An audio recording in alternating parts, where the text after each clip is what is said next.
Good evening and welcome to All Angles. I'm Milton Walker in for Dion Jackson Miller. We have a mixed program today. We're going to start with a look at the fishing industry, in particular one community on the south coast and all the ravages of Hurricane Melissa, what it's meant to the fishing industry there that is very vital to our food security. We're also going to look at, in some detail, the economic arrangements which have been announced yesterday in Parliament, that $6.7 billion package of loans mostly, which will be or has been secured by the government for the government's recovery and rebuilding effort. But let's start with the community of Alligator Pond. Following Hurricane Melissa's passage, a different kind of wreckage has emerged in Alligator Pond in South Manchester. The shoreline is being eroded, seagrass beds lie battered, and fishermen say the waters have gone quiet. Ramada Lyons has a special report, The Vanishing Catch. Strange things are happening, strange things are happening, October 29, 2025, Alligator Pond in Manchester. The day after Hurricane Melissa tore through the parish, mangling properties, leaving roofs shredded, wires torn and tangled. At sea, the damage is just as stark. The Category 5 system worsened an issue that has been evident for years: coastal erosion. For 60 years, Betty Brown called Alligator Pond home. In fact, her veranda used to be right here where I'm standing. But yesterday, more than half of the house was taken by the sea. How strange is the thought, boss, how your fears run so deep. House of my dream, nightmares in my sleep, and I wake and I can't get my thoughts to align. I lost in my head and I searching for time. Yeah, come on, nearly 20 men, 20 high feet, and I run out. They couldn't see nothing. The bed gone, the dresser gone, and the house gone. And some of my clothes gone. Like the bed, going to my cousin and child, my cousin, the water came in. So were you in the house at the time when it was and breaking out? And come in the house and I run out same time, because I couldn't get to see them, I have to run out. I'm catching by my cousin. I'm alone right now, I'm not wait to sleep. They're on my face right now, but I'm not put on me. You understand? I got me left everything first. The sea has been creeping closer, year after year. Miss Brown says her house was never this close to the water. Me pass every storm here, so. At 60, me 60 now, at 68, so. And they're picking me, that's to me at 3 picking. Me I want 41 year, 135, I want 38. Yes, I'm leave here, so. I'm never feeling no storm, give it to everybody, so yes, I'm there. The worst one this year when I take me. Other residents who were in the community as the hurricane passed say the waves were crashing inland at forces and heights they've never experienced before. For how high the sea was, everybody thinks the house gone, because my nephew start crying. And I said, do God, help we, because I alone can help we in this, because it's the first time experiencing something like this. I thought the world was coming to an end, man. It was crazy, it was horrible. It was real, it was like at the end of the world. You know, all we had to do was to pray and we couldn't even come outside. When they finally did in the aftermath, this was the result. Damaged properties, yes, but also an environmental nightmare.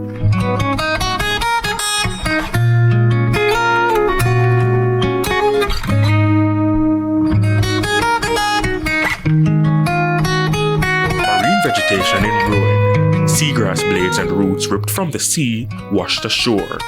Seaweed and algae lining the shoreline, palm trees uprooted. The ones still standing have their roots exposed. The fishing community sits on the south coast of Manchester. For decades, fishermen launched their boats to catch some of the island's best regarded fish. But now, they're at a standstill. Some sit hopefully. After the hurricane and the clouds cleared, they saw a coastline in crisis. Collymore Heath has been a fisherman for decades. When at the time the seagrass loose from the sea and wash in, the fish them gone back into the deeper ocean. So it's hard. Fisherman now catch no fish. You don't catch no fish off it. That's what it is. It all takes time for you to grow back. I can't tell you how much years grass take for growing. But you know it's a whole heap of years. He says the seagrass was also a shield against powerful waves. the seagrass and the reef, it slow down the wave. When the wave break, as it break off, it cool it down. Mr. Heath calls Hurricane Melissa the worst disaster he's ever experienced in the community. Had a storm coming over, the grass not come up like this. Yeah. It washed the whole bottom, done the whole sea bottom. None left. So the little grass, what did it all takes time for you to grow back. I can't tell you how much years grass take for growing, but you know it's a whole heap of years. Matthew Pierre Rogers is a marine biologist at the University of the West Indies, Mona. It's hard to give you an easy answer on that. It's a natural ecosystem. Given time, it will recover. But what I have found, or what we've been finding, is that a lot of these ecosystems, including the seagrass, they're stressed for other reasons. So maybe it's pollution somewhere else, maybe it's development nearby. And these things can take longer. So whereas maybe you might expect some recovery in a few months under good conditions, it's kind of hard to say. But there's a solution: replanting seagrass. There are organizations in Jamaica who have done seagrass replanting. If you have a good area of seagrass, hopefully nearby, it's not impossible. It's possible to relocate some of that to a damaged area, but the damaged area needs to have, say, deep enough sand, good quality sand, similar to the area where it's coming from if you want the process to be successful. That's just a possibility, but the fish population isn't the only thing affected by the absence of seagrass beds.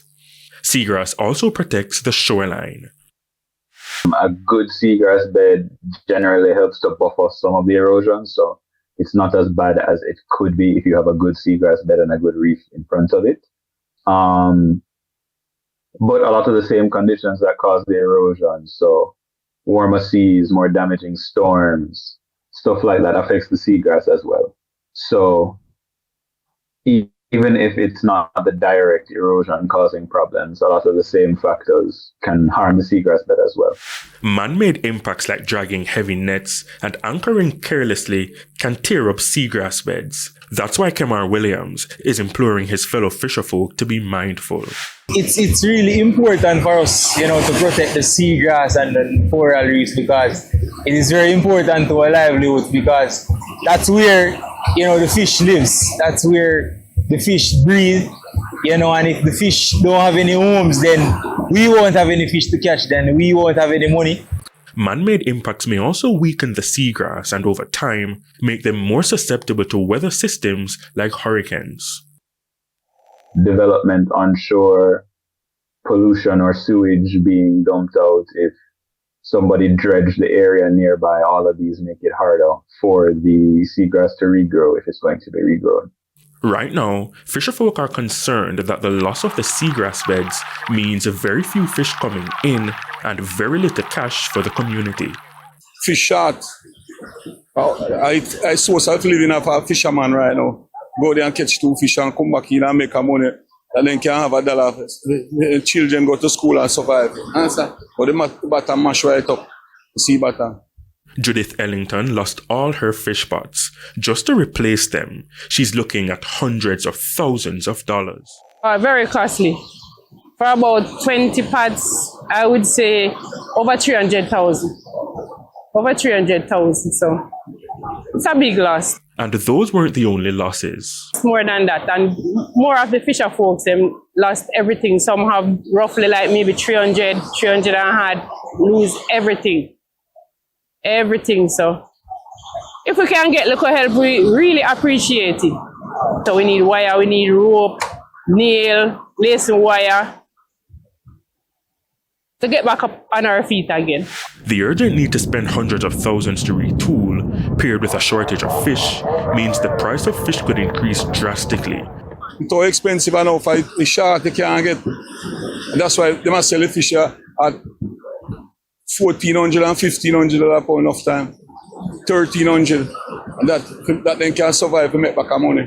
Whenever a seafood is short, they always increase the price, just like farming. Agriculture and Fisheries Minister Floyd Green alluded to that possibility during a statement to the House of Representatives on Tuesday, November 11, 2025. The parishes of Westmoreland, St. James, Hanover, St. Elizabeth and parts of Manchester which are among our most productive, bore the brunt of the storm, and of course Trelawney, reversing hard-won production gains and posing immediate risks to food security, price stability, and livelihoods. Mr. Green also announced that a sum of $450 million from the ministry's remaining production incentive program is being redirected to emergency recovery, including replanting, restocking, and land preparation. The sum is part of a larger $3 billion plan to be rolled out for the sector, which has suffered $29.5 billion in losses from Hurricane Melissa. But the fisheries sector independently, we estimate about $2.74 billion in infrastructure damage to our fisheries sector. Our aquaculture sector suffered about $36 million in losses, affected about 41% of our fish farmers. Probably where our fishers suffered the most impact is the fact that we have accounted for 3,289 vessels that have been damaged or destroyed by Hurricane Melissa, which is actually 45% of our national fleet of fishing vessels, with losses estimated at $2.9 billion. Total impact on our fisheries sector is $5.76 billion. As you see here, sometimes it takes a community to get a boat back on shore.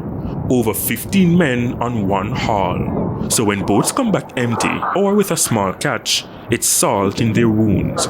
We were there when Conrad Sinclair returned from sea. This is all he had to show. Yeah, you can take a look now. Sea catching. That's been all night. Very poor. Really poor. So there's nothing more we can do, so we just have to hope for this. And a better kitchen someday from now. The 37-year-old has been a fisherman since he was 18, 19 years. On November 27, 2025, he went to sea at 2 a.m., but the sea gave him nothing. Oh, the catch is very poor today, very poor. Catch is very poor. Normally before Melissa, we would normally get catch where we can clear our expense and can go home with food money, but now, since the catch of Melissa, it's really tough. Catching has gone very low. Low. It's as though he's sailing on an empty sea in currents of hardship. Yeah, this is the rarest we have seen it. This is the very rarest that we have seen. We just hopefully it might change sometime after, because we can't afford to continue to be like this because it's really rough and we know we have no more jobs, so we just have to hope and pray for the best. The sea is rough, but the days have become even rougher for the father of 5. Around 5 kids. And we have a hotel to feed, we have bills, food, clothing, so it's kind of difficult. In the meantime, some turn to humor amidst the saltwater struggle.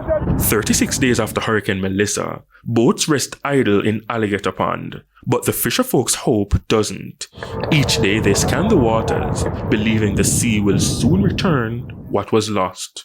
Ramarda Lyons reporting for All Angles. Strange things are happening.